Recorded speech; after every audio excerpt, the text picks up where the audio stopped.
What's good, beautiful people? Welcome back to the channel. If you are new here, my name is Christina July and I make weekly content on my personal finances, and today's video is an update of my Dave Ramsey Baby Steps, so my financial freedom journey. So the idea for this is that when I complete every baby step, then I'll come back on the channel and then update you guys on where I'm at. So I am officially debt free. I've paid off all of my debt and I literally owe no one a cent except maybe like my home loan. And yeah, I'm debt free. And you know, the other day I got a call from some consultant, like some debt consolidation consultant, and I was like, I don't have any debt. And the lady was like, yeah, you have debt, I can see it on my screen. And I'm like, what do you see? And she said I have a home loan, and I'm like, that doesn't count. And then she also said she can see my cell phone contract payment. I'm like, that's up to date, it doesn't count as debt. If maybe I'm behind, I don't even know that's possible. Like if I'm behind with the payments, then you can call that debt, but you can't call that debt, right? And I was like, please don't, like, I'm debt free, don't do that to me. So I'm debt free, and the big question is, what now? So what happens after you finish baby step 2? Where do you go from here? And in this video, I will break down exactly what I am doing next and how I am going to tackle baby step 3, 4, and 5. So let me take you back to where it all sort of like started. So like many people, I thought debt was like a normal part of life. I had financial obligations that never like ended, right? And every month it felt like I was working just to send money to someone else or some company somewhere. And I was earning, but I wasn't keeping all of it or even any of it, right? And then I came across Dave Ramsey's Baby Steps, and at first I was skeptical because the idea of never using debt again sounded crazy, because debt is normal, you know? Like, I don't know why we have done this to ourselves, but debt is so normal. But I came to a point where I wanted to take control of my finances. So I was like, this is the plan and I'm gonna commit to it. And another thing is, I've never till this day come across anyone with like a straightforward plan like Dave Ramsey's, even though people are like, oh my gosh, it's outdated. And it's a plan that is straightforward. Like, you know that after this I do that, then after this I do that. It's very attainable and it's understandable. So I was like, this is what I'm going to commit to. So I started with baby step number 1, and I saved 20,000 rands as a starter emergency fund. And let me tell you, just having that small safety net, for the first time ever, you start living knowing that if anything happens, I'm fine. And you technically stop living paycheck to paycheck because you have money.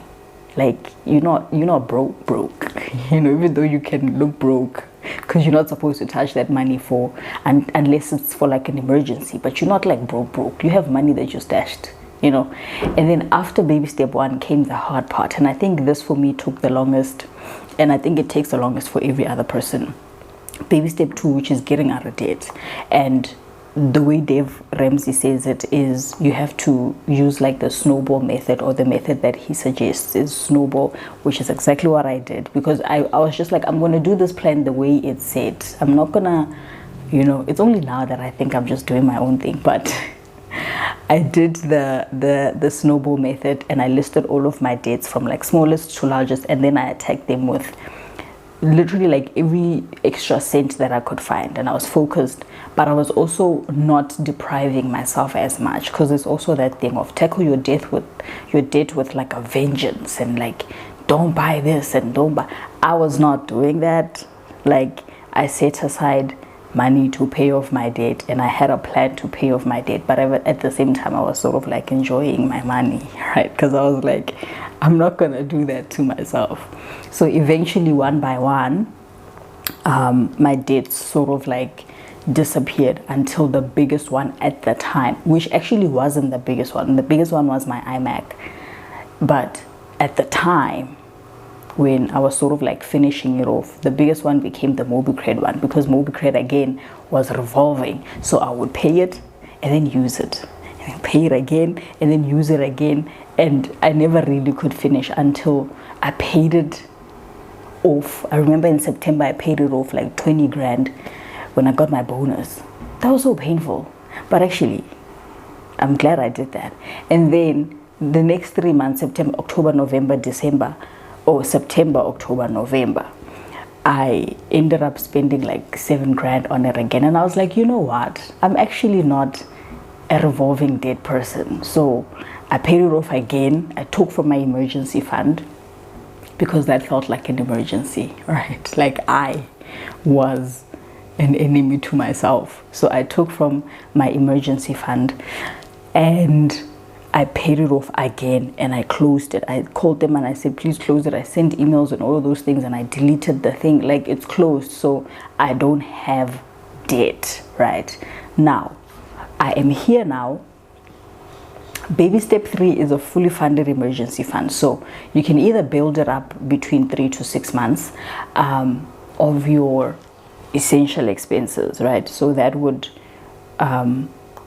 be, the idea is, if I do lose my job, what are those things that I'm gonna want to continue paying, or I'm gonna have to continue paying? So like your mortgage, your electricity, your transport, your kids' school fees, maybe not Netflix, you know, groceries, water, you know, all of those things.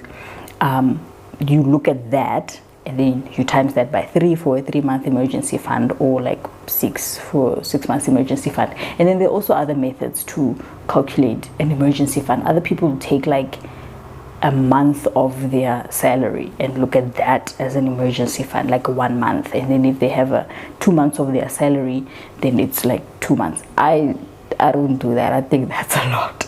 I just think to myself, in the case of like a hectic situation, like I lose my job, what are those things that I am gonna have to continue paying? Things like getting my nails done and lashes, it's an emergency. Nobody has time for that, so I'm not putting aside money for that.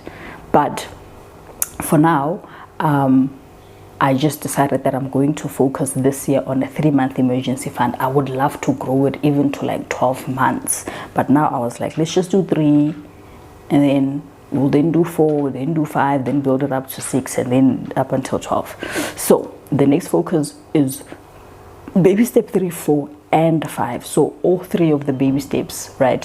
Which is the emergency fund, baby step 3, and then 4 is putting 15% into like of your gross income into a retirement vehicle or retirement vehicles.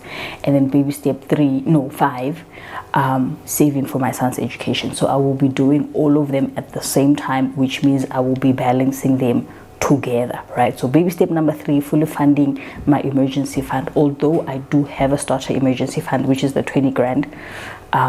Now it's sort of like time to like take it to another level, right? And the goal is to save 3 months, like I said, worth of the expenses, so that I can completely cover whatever emergency that comes up, right? So this will be my safety net and ensure that I never have to go into debt again when I am facing an emergency. So I'll be focusing on growing this fund aggressively, or maybe not aggressively, but I'm going to try and be aggressive and making sure that it's put aside, it's growing interest and all of those things, and at the same time it's easily accessible when I need it, but it's not as accessible because sometimes I don't know what an emergency is. So from the month of March, I will be, which is next month, right? I will sort of like start baby step 4, which is investing 10% of my gross income into my retirement. And this is where I start sort of like building wealth for my future. Up until now, my focus was just like getting out of debt and having that emergency fund. But now I have money after paying off debt that I can actually put to work for me. So the plan is simple: 15% of my gross income into a retirement account. And since I'm in South Africa, I'll be focusing on my provident fund, which is 10%. That's already like ongoing, it's doing its own thing. And then my retirement annuity, I'm gonna put 5% of my gross income in there every single month.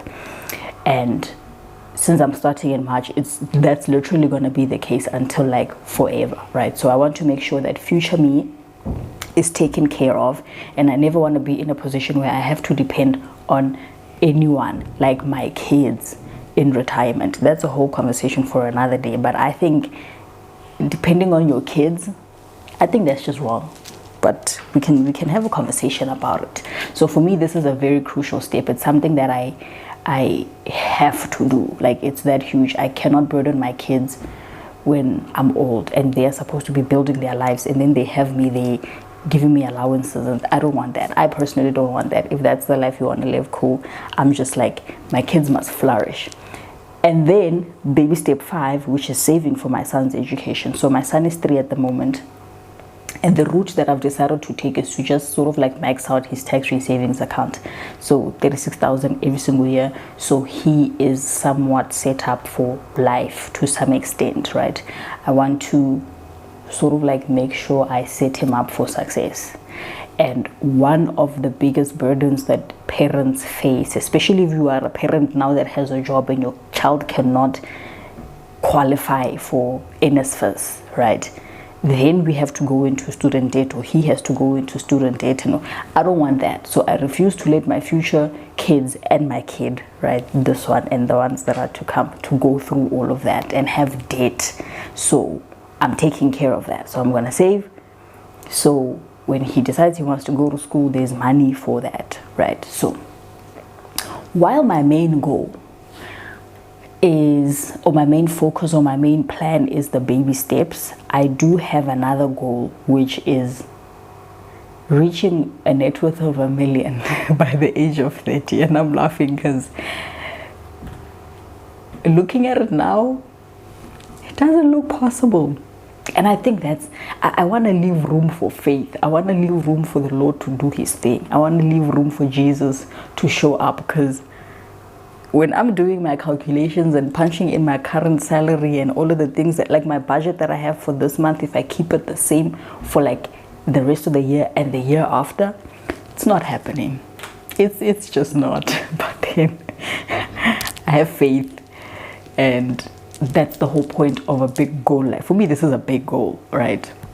So I know that if I stay committed to the baby steps plan, that it will eventually like naturally happen, right? So as I build my emergency fund and build it up to like 12 months and invest for my retirement and put money in my retirement annuity and then pay off my home early, then my net worth will like automatically grow. So I'm not really obsessed over this number. I would love for it to happen, and I really believe that it's going to happen, but I'm not obsessed, and instead I'm focused on the right financial behaviors, right? Because for me, wealth isn't about chasing a figure. Wealth is not a number, right? For me, it's building a life of financial security and financial freedom, and that's very like subjective, you know. And the reason why I'm going to balance 3, 4, 5, it's really not about like perfection and about progress. It's more about progress, because Dave Ramsey says focus on baby step 1 and do that, and then focus on baby step 2 and then do that, like finish that, then focus on baby step 3 and close that off, then 4, 5 and 6 you do them at the same time. I'm not gonna do that. I did 1 and 2, 3, 4 and 5 I'm doing at the same time, and then when I have money left, then I will do baby step 6. So yeah, I don't want to limit myself like that. Plus I have this thing of set the debit order, automate the thing, and just have it go out. So if I can just put a number to like baby step 4, which is the retirement one, just take your money, just take the money, take the 5% and put it aside and just leave me alone, so I can, you know. So I want to get to that point where I sort of like have stability. So I have decided that this is the 5% and it's going to go off on my retirement annuity or to the retirement annuity. Let me just set it up and leave it like that, because it's going to run like that, you know, for like a while. Even my son's tax-free savings account, it's 3,000 a month. Just set it and just let it do its own thing, and it's going to do its own thing until this thing is like fully funded, right? So just do it and just get it over and done with. And then baby step 3, I will see, you know, like this 65,000 that I'm trying to put together is like my 3-month emergency fund. I'll get there, right? Maybe I'll put like, I'll see how much it is, but then it's going to happen, because I need to take that off first. So I will start by fully funding my emergency fund. and then at the same time doing the 15% of my retirement, and then saving towards my son's education. So this stage of the journey it's really not now about survival mode. I'm not trying to, like, I need to get out of debt, I'm relaxed now it's like I'm thriving, you know. So it's about using money as a tool for financial freedom instead of like a burden that controls my life, right? So I'm still gonna look cute and get my nails done and do my hair. If you are still in the early baby steps, I want to encourage you to keep going, because it is worth it, really. I know how things can get hard, and you kind of like have to say no right now to certain things that you will be able to say yes to them in the future, right? But trust me, it is so worth it. The freedom that you feel when you have no payments is something, well, you're gonna have payments, but like no debt payments, is something that I can't put into words. Like, becoming debt free, it's also not the end of the journey. It's just the beginning of something even greater. Once you have gotten out of debt, now we're talking a whole other game now, right? So the ability to build wealth and to give generously and to live a life that isn't controlled by financial stress, that's goals, right? So if you are on this journey too, I would love to hear from you. What steps are you on? Like, what baby step are you on? What's been the hardest part for you? And what are you loving about it, right? So leave your comment in the comment section below so we can have a chat. And if you found this video very helpful, please don't forget to like and subscribe and comment and share with someone who needs to hear this. And watch this video over here, right? Don't just leave this one. Watch this one over here, and then I'll see you in the next one.